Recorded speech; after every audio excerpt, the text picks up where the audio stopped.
Hi, I'm Tinny from Mini Bull Design, and today I'm working on the recumbent bike again. I did some work this morning. I made a custom pot for a guy this morning that has a copper bottom, a poison pot, and a copper lid.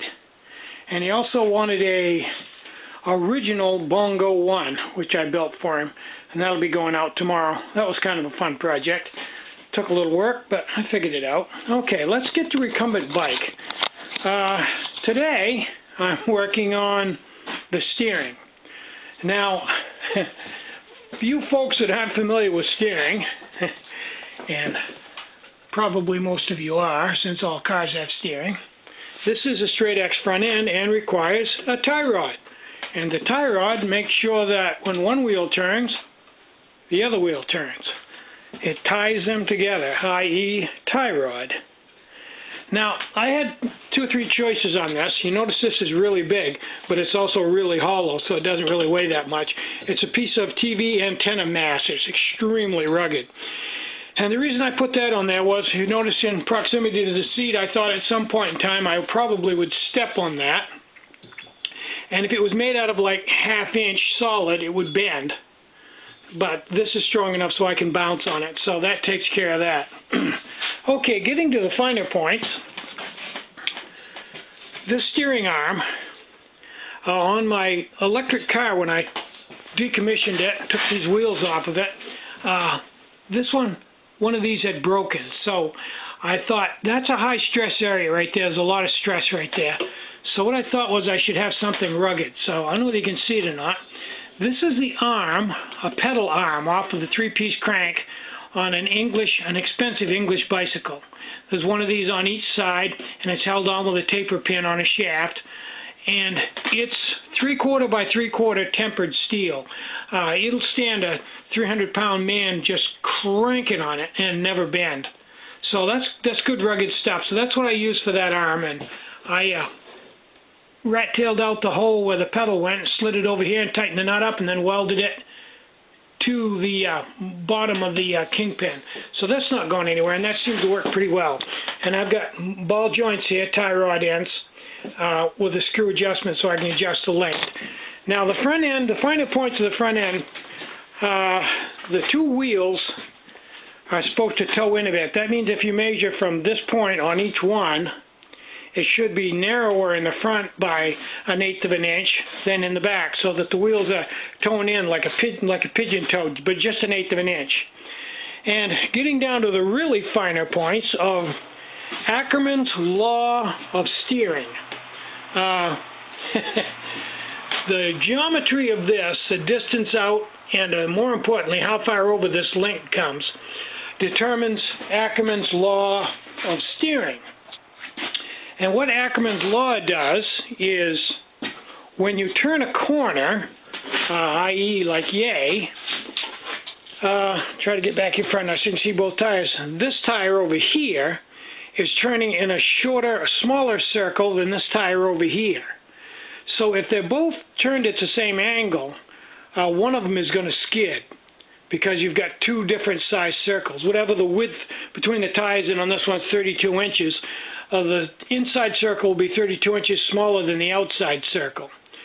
So Ackerman's law of steering, Ackerman's steering principle, sets up these links here, if you get them exactly right, so that when you turn, the inside wheel always turns sharper than the outside wheel in any given turn, and totally in proportion to the size of the turn, so that the tires don't skid. I know that sounds impossible, but yet it works. It's a geometry thing.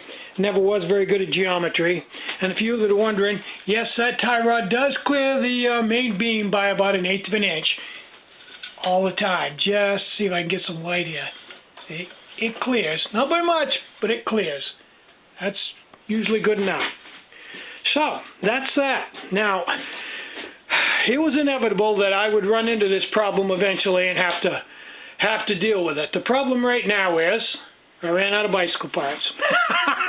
Got to go to the dump, get some more bicycles, and I hope they've got some good ones there, because I've got this steering arm right here. As you can see when you're sitting in the seat, you steer it with this, and it works quite well. I'll get to that in a minute. But this piece right here, which holds the handlebars on a regular conventional bike, called a gooseneck, I ran out of them. I've only got this one, and the other ones don't look anything like this. The geometry is altogether different, so I've got to find another. This came off of an old Huffy mountain bike, and it shouldn't be too hard to come by. There's all kinds of Huffies on the dump. There's a reason for that. And up here, to hang on to, I've got a bar end. I may change that, but I kind of like it right now. Now, the first time I took this out today with the actual tie rod and the steering and everything and tried it, the first time I took it out, it steered a little bit. Try to get back here so you can see the whole thing. It steered a little bit jerky. It tended to dart. Now, I read that could be caused by not having enough caster. Caster being the angle of this kingpin right here. More caster, less caster, negative caster. So it's the angle of this kingpin right here was not quite great enough. Well, in order to change that, you can see it's welded in place. That would not be. But in my infinite wisdom, and I mean infinite, I designed it back here so that I can dial in this and lower the rear end or raise the rear end. Now I'm way above my 5-inch minimum here right now, even when I'm setting in it. I'm like an inch above that. I'm like 6 inches. But the beauty of it is when I crank that back, I lowered it back here by 1.5 inches. Now when you lower the back down like this, it automatically gives it more caster. Now I lowering the back down lower, I increased the caster by probably a couple degrees. And I took it back up and tried it after I did that, and lo and behold, it handled very well. Very stable, tracked very well, and didn't dart like it did before. So I've got my 10 degrees of caster now, and I'm low in the back, which is good. Low is good. You can see I'm not real low, but I'm low enough so that I'm a little bit more out of the slipstream than I was, and lower is good. And I may re-drill the holes and lower it even more. So that's where I am on this project right now, gang. And if you're not smarter by now, then, well, there's always tomorrow. I'll have some other crazy thing I'm up to. I think I'm going to mount this crank tomorrow. And then it'll really start getting interesting once I've got to order some chain. There doesn't seem to be a place around here that sells chain unless I go to Bangor, the big city.